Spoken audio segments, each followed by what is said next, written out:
আজ হিমুর বিয়ে, লিখেছেন হুমায়ুন আহমেদ। মাজেদা খালাকে আপনাদের মনে আছে তো? কঠিন মহিলা। ইংরেজিতে এ ধরনের মহিলাদেরকে বলে হার্ড নাটস, কঠিন বাদাম। কঠিন বাদাম জাতীয় মানুষদের মাথায় কিছু একবার ঢুকে গেলে বের হয় না, মাথার ভিতর ঘুরপাক খেতে থাকে। মাজেদা খালার মাথায় এখন বিবাহ ঘুরপাক খাচ্ছে। তিনি আমাকে বিয়ে দেওয়ার মহান দায়িত্বটি কাঁধে নিয়েছেন। ভোরবেলাতেই ফোন, উত্তেজিত গলা, হ্যালো, কে? হিমু? হিমু শোন, আজ তোর বিয়ে।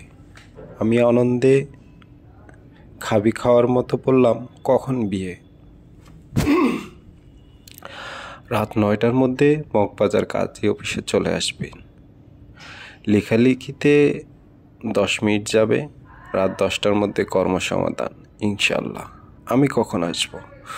তুই অবশ্যই 8টার মধ্যে চলে আসবি। বাসায় এসে হট ওয়াটারে শাওয়ার নেবি। পায়জামা পাঞ্জাবি আমি আনিয়ে রাখবো। মেয়ে কখন আসবে? মেয়ে কখন আসবে মানে? মেয়ে তো চলে এসেছে, আমার শোয়ার ঘরে তালাবদ্ধ আছে। যথাসময়ে খুলে দিলে বের হবে। একটু থমকে যেতে হলো।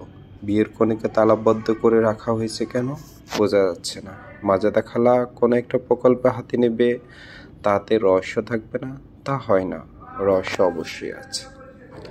আমি বললাম, ঠিক সময়ে কবুল বলবে তো? বলবে না মানি থাবড়ে দাঁত ফেলে দেব।